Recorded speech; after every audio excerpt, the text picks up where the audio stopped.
Libre Radio. Un regard courbe comme un sabre, sur un monde retors comme un patron. www.libradio.org. La radio qui aiguise les lames, et qui étête les corps.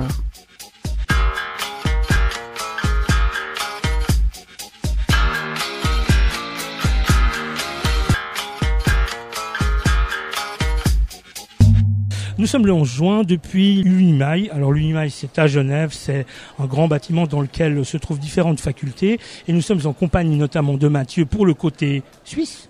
Bonjour Mathieu. Bonjour. Et Lamia Essemlali, qui est la présidente de Sea Shepherd France. Bonjour à toi Lamia. Bonjour à vous. Et alors voilà, nous sommes ensemble parce que nous voulions parler de cette campagne Marée Blanche. Alors marée blanche, qu'est-ce que ça signifie? Tout de suite pour le dire, hein. Donc l'image, c'est un oiseau qui est empêtré dans une boue qui est jaune et blanche, qui sont en fait les deux couleurs de la cigarette. Parce que l'idée de cette campagne, c'est de sensibiliser les personnes aux déchets que deviennent les mégots une fois qu'ils sont jetés par terre, jetés dans les égouts, et qui terminent, quoi qu'il en soit, tous, même pour nous qui ne touchons pas un océan, qui via le Rhône, via les égouts, via les pluies, etc., eh bien, finissent très souvent dans les océans, qu'ils polluent énormément. On parle de 1 mégot pour 500 litres d'eau. Mais Mathieu va également, puisqu'il est quand même spécialiste de la question, hein, en tout cas pas profane comme moi. Et puis surtout qui qui également empoisonne la faune et la flore. C'est bien ça, Lamia? Oui, c'est ça. En fait, ça découle d'un geste très anodin auquel beaucoup de gens ne pensent pas. Et alors même si c'est plus évident quand on est près de la mer, c'est effectivement aussi un problème, même quand on vit parfois à des centaines de kilomètres de la mer, parce que c'est amené par les rivières, les fleuves, la pluie, le vent. Et du coup, quand on prend en considération tous les polluants toxiques qui se trouvent dans le mégot de cigarette, donc il y a de l'arsenic, de l'ammoniac, du mercure, pour n'en citer que quelques-uns, en plus aussi du plastique, on multiplie ça par plusieurs milliards. Et ben ça donne en fait une bombe écologique qui tue un nombre incalculable d'animaux et qui pollue des millions et des millions de litres d'eau. Voilà. Et tout ça, ça part d'un geste simple qui est de balancer son mégot de cigarette dans la rue. Alors qu'il serait tout aussi simple, bien entendu, de ne pas le balancer dans la rue. Bien sûr, ce serait du bon sens. Mmh. Mais je pense que, heureusement, certaines personnes ont quand même le sens civique, le bon sens civique de ne pas le faire. Mais force est de constater que de très nombreuses personnes ne l'ont pas. Hein. Il suffit de marcher dans la rue pour voir à quel point les mégots de cigarettes sont nombreux. On a fait une opération pour la journée mondiale de l'océan. On a ramassé des dizaines de milliers de mégots de cigarettes en quelques heures. Donc voilà, c'est un déchet qui est beaucoup plus toxique et beaucoup plus dangereux que les pailles, par exemple, autour desquelles on fait beaucoup de foin médiatique. Alors c'est bien d'interdire les pailles, mais il faut vraiment qu'on, d'une part, sensibiliser l'opinion là-dessus, que les fumeurs adoptent enfin un comportement responsable par rapport à ça. Et puis il faut légiférer. Donc là, il y a quelques plages qui sont devenues interdites aux cigarettes. Donc je pense que c'est très bien. Hein. On se permet d'interdire des plages aux chiens pour les excréments. Les excréments de chiens, a priori, sur le sable, c'est moins toxique que les mégots de cigarettes qui finissent dans l'océan. Donc voilà, il y a une question de logique aussi. Et puis mettre des amendes dissuasives. Je pense que la sensibilisation et la réglementation sont deux aspects très importants et qui se complètent l'un l'autre. Donc les deux vont de pair. Sans l'un ou l'autre. Ouais, les deux vont de pair, hein, selon toi. Oui. Donc d'un côté la pédagogie et puis d'un autre finalement une loi d'une certaine manière. C'est comme pour le code de la route, hein, la sécurité routière. Donc il y a des campagnes de sensibilisation, mettez votre ceinture, ralentissez, pas d'excès de vitesse, pas d'alcool au volant. Donc il y a beaucoup de campagnes pour ça. Et dans le même temps, en parallèle, il y a des lois avec des amendes, des sanctions, des contrôles pour s'assurer que les gens respectent bien ces règles de bon sens.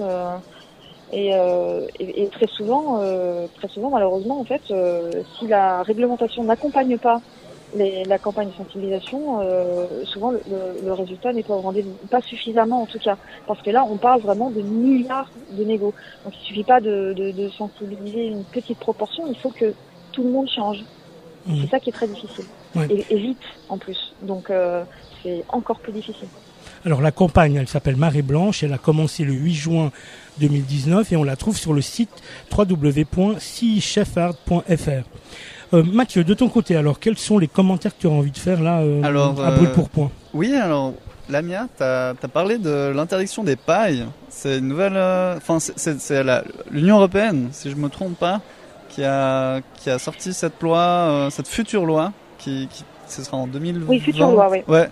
2021, 2023, quelque chose comme ça. On va interdire les pailles, les plastiques à usage unique. Et aussi, moi j'ai entendu dire que les cigarettiers, les compagnies de tabac devront payer pour le traitement, le ramassage et le traitement des mégots de cigarettes, c'est ça? Tu crois que ça va aider au niveau du nombre de mégots qui se retrouvent par terre, cette spécificité dans cette loi? Et tu crois que cette loi va pas être modifiée d'ici là? Parce que on les connaît, les lobbies. Hein. Si ça aboutisse, effectivement, ça serait du bon sens, ça serait logique que ça passe, mais effectivement, il y a un lobby très fort derrière ça, donc on attend de voir si ça aboutit ou pas. Quels sont Lamia, quels sont les principaux maux que causent ces mégots que l'on retrouve dans les océans? J'ai pas compris la question, excuse-moi, tu peux répéter? Oui, bien sûr. Quels sont les principaux maux MAUX qui sont provoqués par le fait de ce déversement de mégots qui termine dans l'océan? En fait, c'est le principal problème, c'est en dehors du plastique qui est déjà contenu dans les filtres, ce sont tous les polluants, tous les composés chimiques. Donc il y a 4500 substances chimiques, donc 93 qui sont toxiques. Donc voilà, en fait, on envoie des cocktails chimiques toxiques en très grande quantité dans l'environnement marin. Ces mégots, en plus de polluer l'eau, ils sont aussi ingérés par des animaux. Et du coup, le taux de mortalité, il est difficile à évaluer, mais il y a des expériences qui ont été faites dans un aquarium, par exemple, où on s'est rendu compte qu'un mégot de cigarette aboutissait à la mort de la moitié des poissons contenus dans l'aquarium. Donc l'effet de milliards de mégots dans l'environnement marin, en fait, c'est la mort d'un nombre incalculable d'animaux. Alors, cette campagne qui vise donc à sensibiliser les personnes quant à leur comportement, de quelle manière est-ce que vous comptez la propager et as-tu déjà eu des retours? Est-ce que, par exemple, des mass médias s'emparent assez facilement de la problématique? Et est-ce que y a-t-il eu déjà des retours d'associations, de simples citoyens, de fumeuses et de fumeurs? Alors, la campagne a été pas mal reprise sur les réseaux sociaux. Les gens réagissent aussi pas mal. Au niveau des médias, donc on a fait quelques plateaux télé sur lesquels l'image a été présentée. On a eu aussi un geste commercial d'affichage d'ECO qui nous a permis de diffuser la campagne à Paris essentiellement. Voilà, après elle est toute nouvelle et c'est pas une campagne qui va se limiter forcément autour de la journée de l'océan. Là c'était le lancement, mais l'objectif c'est qu'elle vive sur la durée, que les gens s'en emparent. Le visuel est assez beau et assez parlant, donc je pense que ça aide aussi à la propagation du message. L'agence qui a travaillé dessus a fait vraiment un excellent travail, je trouve. Et du coup, on espère que ça permettra de véhiculer de manière d'autant plus forte et d'autant plus efficace le message. Après, on verra dans le temps les partenariats possibles, éventuellement avec certaines mairies, certaines organisations pour lui donner encore plus d'écho. D'accord. Est-ce qu'en France c'est comme en Suisse? C'est-à-dire que la situation en Suisse elle est simple. Il y a par exemple des arrêts de bus, mais Mathieu va pouvoir te le dire parce qu'il va peut-être, Mathieu, si tu voudrais nous dire ensuite quel type d'action vous avez récemment mené ici à Genève. Mais par exemple ici à un arrêt de bus qui sont munis de cendriers, eh bien on voit des gens vraiment, on voit déjà des mégots partout autour, par terre, et puis des gens qui vraiment contournent les cendriers pour terminer par les envoyer par terre. Est-ce que la situation est un peu la même en France? Alors nous, on a même pas de cendrier aux arrêts de bus, pas à ma connaissance en tout cas. Maintenant, très clairement, on retrouve des mégots de cigarettes absolument partout, partout sur les trottoirs, sous les arbres en fait. Il y a des gens qui pensent que la terre au pied des arbres c'est un cendrier. Aux terrasses de café, c'est vraiment un fléau qu'on retrouve à tous les coins de rue. Et est-ce qu'on observe quand même une prise de conscience par rapport à ça, d'ores et déjà, ou c'est bien pour ça, bien entendu que je comprends bien qu'il est urgent de mener campagne, justement, mais est-ce que selon toi, on observe quand même, ou tu as pu, toi, déjà observer des changements de comportement, ou en tout cas une forme c'est un peu dans l'air du temps, que de faire attention à la nature qui nous entoure? Alors, il y a des gens de plus en plus qui utilisent des cendriers de poche, qui ont compris, mais en fait, il suffit de jeter un œil sur les trottoirs pour voir que le problème est encore colossal. C'est un très bon indicateur, malheureusement. Je vous disais, samedi dernier, donc il y a 2 jours, en quelques heures, ce sont des dizaines de milliers de mégots qui ont été ramassés par nos bénévoles. Donc, il n'y a pas besoin de les chercher bien loin, ces mégots, pour les trouver en quantité astronomique. Donc, ça donne une idée de toute la marge de progression qui reste à faire. Oui, absolument. Alors Mathieu, justement, voudrais-tu nous dire une des différentes actions que vous menez ici à Genève? Alors nous, notre projet il a commencé à partir d'une prise de conscience écologique et d'un désir de vouloir faire changer les choses à notre niveau. Et on s'est dit que le mégot de cigarette c'était un bon moyen. Parce que, moi je suis étudiant en biologie et la préservation de la biodiversité c'est quand même un truc qui me tient à cœur. Parce que je sais à quel point elle diminue et à quel point c'est fragile et important, une espèce quoi. Alors, mais du coup, les mégots de cigarettes, on s'est intéressé à ça et en Suisse, les gens ont tendance à dire que c'est propre, mais je trouve pas du tout. Ça représente quand même 37% à peu près de déchets urbains, les mégots de cigarettes. Il y en a absolument partout. Nous, on organise des actions de ramassage de mégots comme a fait Sea Shepherd un peu partout dans le monde, je crois, ou juste en France, je sais pas. Mais Lamia nous dira. Et puis alors on organise ces actions de ramassage et je me suis aussi rendu compte que les fumeurs ont tendance à les jeter un peu n'importe où et surtout dans les endroits. Enfin, peut-être que ils s'accumulent là parce qu'ils sont pas ramassés par la voirie, mais oui, là, dans les arbres, enfin au pied des arbres, dans plein d'interstices de dalles, et ça finit souvent quand on soulève une grille d'évacuation des eaux, on va en trouver genre une centaine quoi. Tout finit là, et ça finit dans nos rivières et dans fleuves, et ces fleuves et ces rivières finissent dans les océans. Eh oui. Triste. Alors, il faut également dire que c'est déjà un projet qui traverse les frontières, ne mégote pas. Là, je dis pour Mathieu ici à Genève, puisque vous les recyclez, et pour les recycler, vous avez contacté des gens à Grenoble. Alors oui, ça viendra après. Donc la question qui suivra après pour la mienne, c'est qu'est-ce qu'on en fait de ces mégots? Mais je te laisse répondre. Et nous, on fait des actions de ramassage et on a des cendriers de vote. Enfin, on a essayé plein de choses pour rendre le truc ludique. Et on a contacté une entreprise qui s'appelle Mego. J'avais vu un documentaire sur Arte à propos de cette start-up, un petit sujet sur Arte où ils expliquaient que ces mégots, ils étaient lavés en circuit fermé, dépollués, et ils étaient compressés à haute pression, haute température pour en faire du mobilier urbain. On a trouvé ça chouette que les mégots qu'on ramasse soient pas juste brûlés dans une usine d'incinération et qu'ils aient une seconde vie sous la forme d'un... Nous, on veut en faire un tabouret parce qu'on trouve ça amusant. Et alors je sais pas ce que veut faire si je parle de leur mégot, mais nous on trouve ça cool. Après on s'est posé la question du bilan carbone, mais on s'est dit que juste pour une action c'est ponctuel et c'est symbolique. C'est plus pour le symbole que pour... Ouais. D'accord. Alors Lamia, qu'est-ce que t'inspirent ces observations? Est-ce qu'effectivement il faut considérer que ce déchet doit être évidemment pas jeté dans l'eau, mais jeté dans une poubelle, ou est-ce qu'on peut le recycler? Quelle est la position de Sea Shepherd par rapport à cela? Alors, je sais pas, je suis pas spécialiste du recyclage de substances chimiques qui peuvent être toxiques. Je sais pas quels peuvent être les effets.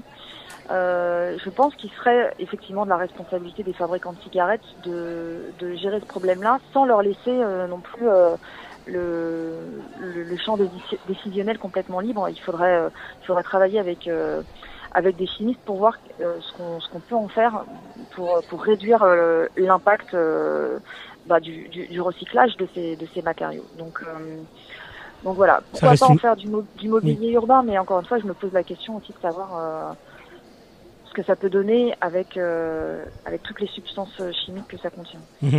En fait, l'idée, ce serait presque de prôner d'une certaine manière l'abstinence, ou en tout cas, disons, la réduction de la consommation. Le meilleur déchet est celui que l'on ne produit pas. Et voilà. Complètement, ça c'est évident. Le meilleur déchet, c'est toujours celui qu'on ne produit pas, parce que le recyclage demande de l'énergie, il n'est pas éternel. C'est-à-dire que une fois que vous avez votre tabouret en mégot de cigarette, il est plus recyclable une deuxième fois. C'est comme le plastique, on peut recycler le plastique qu'une seule fois. Donc voilà, on ne fait que gagner du temps et repousser l'échéance. Donc ne pas le produire, c'est ce qu'il y a de mieux. J'ai lu certaines études aussi parce que ce qui pose problème particulièrement, c'est le filtre, bien plus que la cigarette en elle-même. Ce que j'ai pu en lire, c'est que même l'efficacité du filtre est remise en question. Donc en plus. Déjà, se pencher aussi là-dessus. Est-ce que finalement on ne produit pas tout ça en plus pour des raisons qui finalement ne sont même pas valables. Donc il faudrait aussi réfléchir sur ce point-là, mais encore une fois, évidemment, on en revient à cette évidence, c'est que le mieux, c'est de ne pas les produire.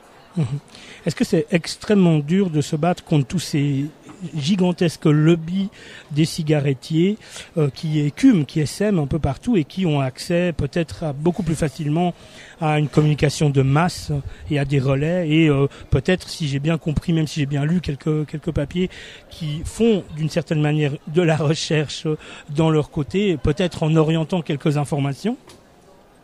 Bien sûr, puisque c'est ce qu'ils ont fait d'ailleurs pendant des années pour essayer de semer le doute sur notamment le lien entre le fait de fumer et de développer des cancers.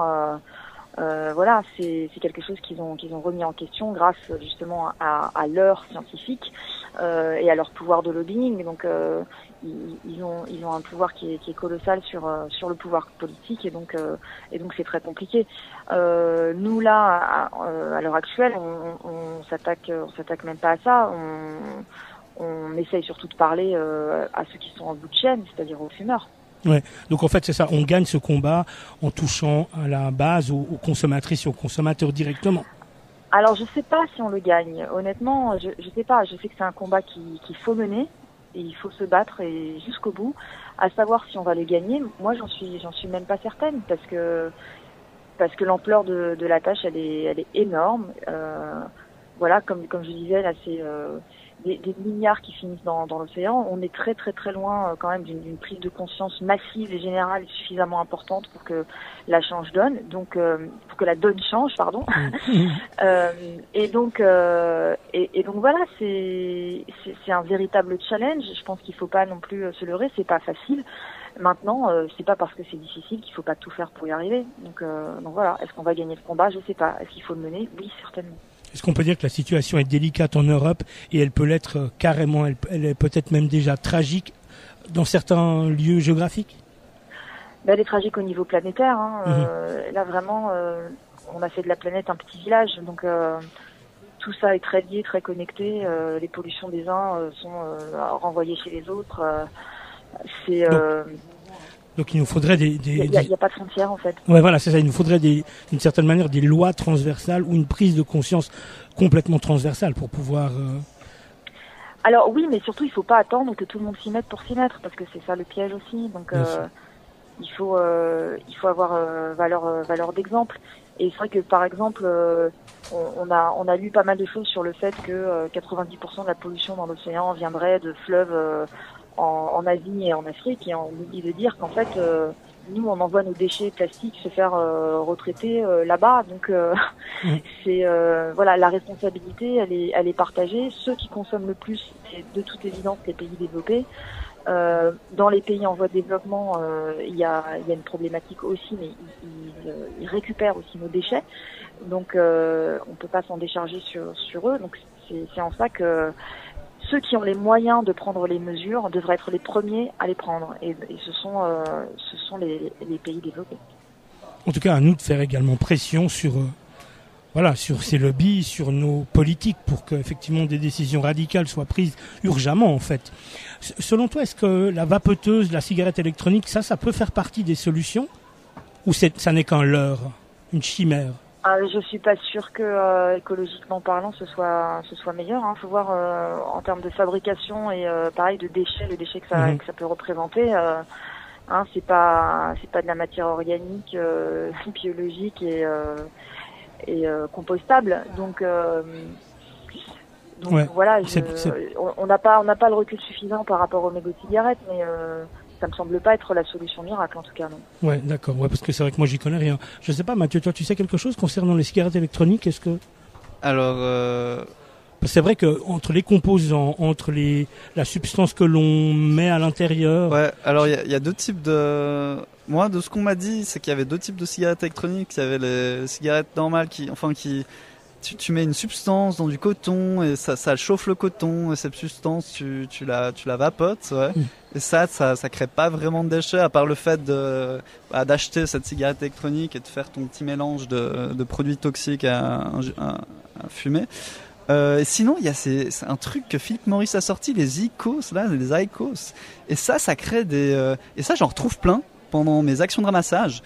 Parce qu'ils font des recharges plastiques prête à l'emploi, à usage unique, qu'on jette ensuite. On fume et après avoir fumé une journée, on jette sa recharge IQOS par terre.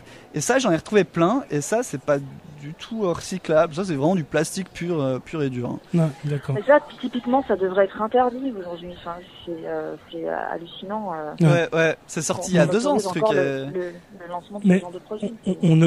On peut dire qu'on observe, en tout cas en France, en tout cas en Suisse, que c'est soit la contrainte, soit ça ne change pas concernant les lobbies du tabac, les lobbies des cigarettes.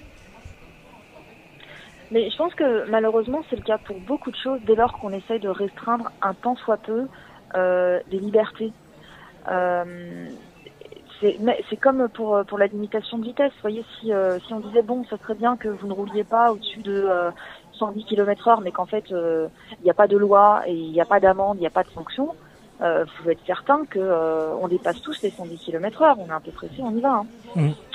Donc la réglementation, elle est indispensable. Et même si ça peut être perçu comme une restriction de liberté personnelle, en fait c'est plus de liberté et de bien-être pour tous. Donc c'est indispensable, c'est ça qui nous permet de vivre ensemble. C'est dur quand même de se dire qu'effectivement le faire appel à la conscience, au sens commun, à la conscience, ne suffit pas à changer les choses. Ah oui, mais je pense qu'il faut faire son deuil malheureusement de cette idée que on est capable de tous se raisonner à titre individuel, et je jette la pierre à personne, hein, je m'inclus là-dedans. Je pense que malheureusement on est tous à divers degrés, en tout cas, et dans divers domaines très faibles à ce niveau-là, et il y a un degré d'individualisme qui est très important, et si on veut pouvoir vivre ensemble, alors il faut sensibiliser, parce que c'est bien quand les gens comprennent, c'est toujours mieux qu'ils comprennent, mais s'il n'y a pas le législatif derrière pour mettre un cadre légal, on n'y arrive pas. Lamia Essemlali, présidente de Sea Shepherd France, je te remercie d'ores et déjà de nous avoir consacré ces quelques minutes. Est-ce qu'on a encore le temps pour une ou deux questions ? Je vous en prie. Ah c'est super. Alors encore une ou deux petites questions concernant la suite des événements. Alors cette campagne, on l'a dit, elle a commencé le 8 juin. Donc campagne Marée Blanche, qui va faire l'objet d'une campagne printée. Donc il y a effectivement ce visuel qui est extrêmement parlant, hein, donc de cet oiseau qui est empêtré dans ses bouts aux couleurs de la cigarette, donc avec un petit bout de jaune et un grand bout de blanc. Empêtré comme dans du pétrole, hein, pour vraiment bien montrer que c'est une pollution qui est au moins aussi néfaste et nombreuse que celle qui est causée par les hydrocarbures. Par les marées noires, oui, qui est beaucoup moins visible, plus insidieuse que la marée noire, mais qui peut causer les mêmes effets, voire pire. Alors là, il y a ce premier aspect, sortir de l'invisibilisation. Et ensuite, y a-t-il déjà quelque chose qui vous habite à Sea Shepherd en France pour la suite des événements? Est-ce que d'autres actions seraient entreprises? Est-ce que nous, on va très certainement multiplier les nettoyages, communiquer à chaque fois dessus. On a beaucoup d'événements, beaucoup de stands sur lesquels ce visuel sera mis en avant et le discours va passer sur cette question-là. Voilà, là c'est vraiment la sensibilisation pure, Ouais. tout en espérant qu'en parallèle il y ait la législation qui suive. www.seashepherd.fr, ça c'est le site internet. Dis-moi, qu'en est-il de la culture du tabac? Est-ce qu'on en dirait quelques mots? Parce que semble-t-il que cette culture est notamment extrêmement gourmande en eau, mais qu'elle produit également par l'usage de pesticides là où c'est le cas, eh bien en plus un problème de pollution de nappe phréatique. Voilà, ça c'est également quelque chose sur lequel, un des leviers sur lequel on pourrait appuyer, de dire voilà que cette culture... Tout à fait. Bon, nous c'est pas un aspect qu'on a mis en avant, mais tu as tout à fait raison de le mentionner parce que ça a aussi un impact important, comme tout ce qui est énorme monoculture de masse pesticidée et effectivement gourmande en eau. Donc ça a aussi un coût écologique rien que sur la fabrication du tabac qui est très important et qui est à mettre sur l'addition de la toxicité pour la planète de la cigarette. Ouais. Et on est des milliards à fumer, donc voilà. C'est ça. Et je ne sais pas si les chiffres des fumeuses et des fumeurs sont en augmentation ou pas. Mathieu, toi, tu sais quelque chose? Moi, je sais que dans les pays occidentaux, dits développés, même si on n'est pas tous d'accord par rapport à cette appellation, c'est en réduction. Par exemple, en Europe, ça, à cause des politiques de santé des pays européens, globalement c'est en diminution, mais c'est en forte augmentation dans les pays dits développés parce que les cigarettiers ont cherché à trouver d'autres sources de revenus, à vendre leurs cigarettes ailleurs, comme au Maroc, où la plupart des cigarettes marocaines sont suisses, parce qu'on produit énormément de cigarettes en Suisse. Il y a énormément... Enfin, il y a les trois plus grandes sociétés de tabac sont en Suisse, ça faut le savoir. Et on produit du tabac en Suisse. Japan Tobacco notamment, c'est ça? Alors Japan International Tobacco, British American Tobacco et Philip Morris International. Tout ça c'est en Suisse. Tout ça c'est en Suisse. Tous leurs sièges internationaux, ces trois sont en Suisse. Tu vois Lamia, pourquoi pour nous c'est toujours extrêmement pertinent et toujours salutaire de vous entendre, de vous voir agir en France. Parce qu'ici, c'est encore plus invisibilisé d'une certaine manière. Oui. Alors que c'est un pays qui contient des lieux de décision et puis des recoins comme ça, discrets mais terribles. Ouais, c'est stratégique. Et très décisionnaire, quoi. Ouais, c'est ça.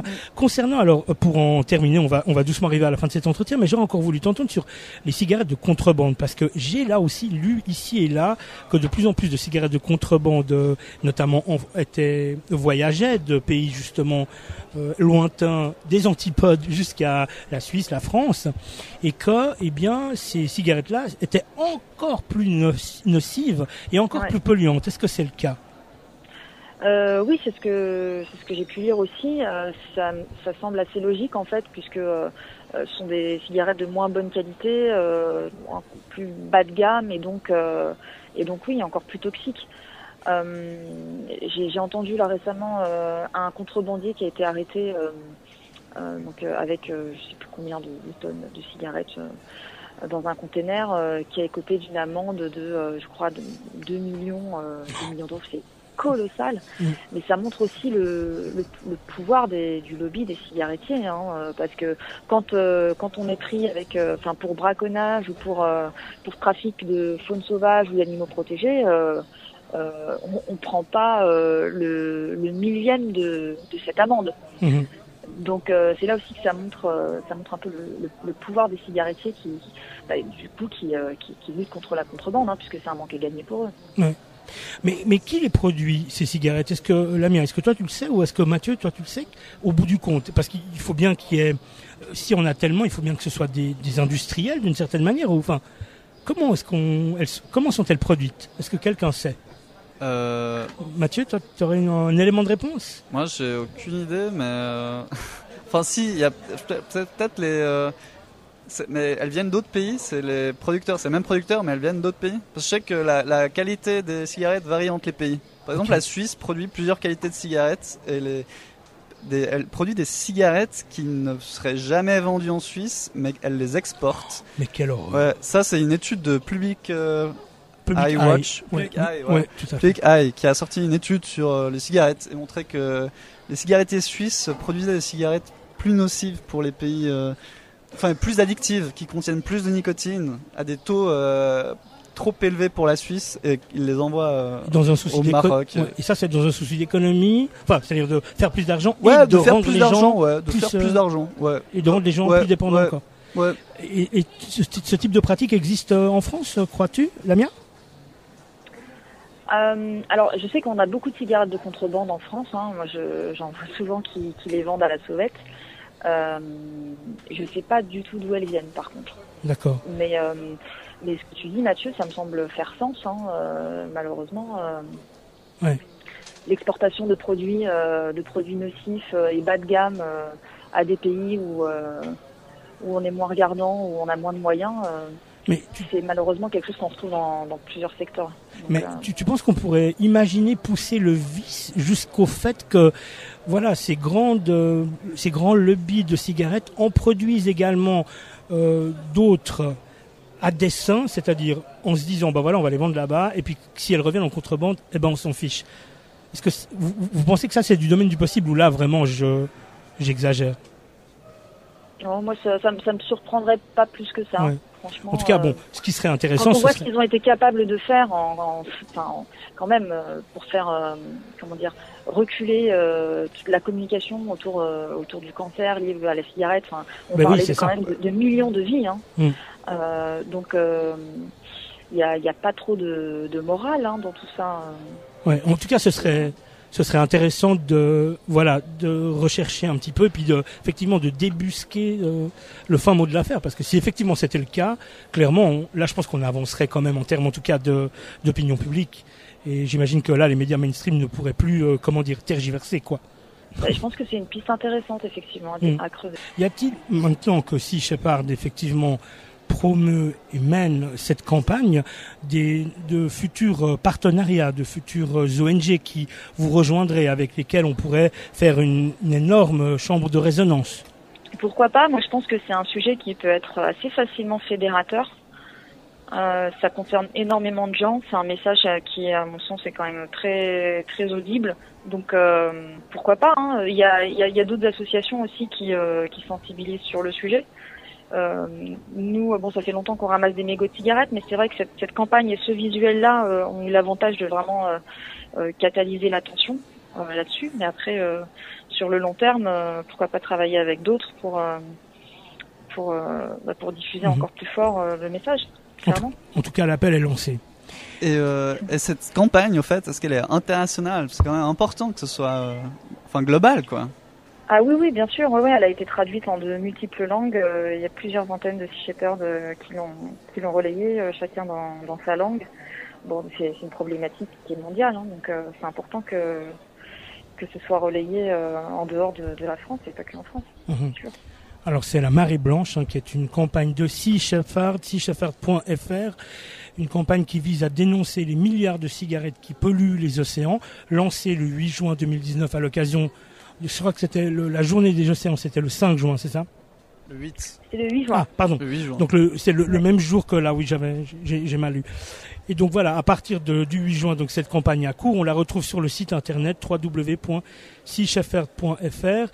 On rappelle que tous ces mégots qui terminent dans les lacs également pour nous, puisque nous on a un lac ici, le lac Léman, dans les océans, etc., eh bien contiennent des composants chimiques extrêmement toxiques qui sont à l'origine de l'acidification des océans et un facteur extrêmement grave de mortalité pour les espèces marines. D'ailleurs, j'aimerais ajouter qu'on a quand même un groupe de bénévoles en Suisse romande qui a mené une opération de ramassage de mégots le 8 juin en même temps que les groupes français. Très bien. Et Trop bien, je savais pas. Non, non. Justement, Courant. on peut les contacter de quelle manière? Ouais, Il y a une page Facebook Sea Shepherd Switzerland. Ok. ok. Via la page Facebook Ouais, Switzerland. Switzerland, ouais. Ok. Puis peut-être un dernier chiffre pour rappeler quelle horreur c'est de jeter son mégot par terre. C'est un mégot 500 litres. 500 litres d'eau. Il y a même des études qui vont plus loin, qui vont jusqu'à Ouais, 1000 ouais, litres d'eau. Hein. Oui, jusqu'à 1000 litres d'eau, ouais. 500 litres, c'est vraiment la C'est tranche plancher. basse.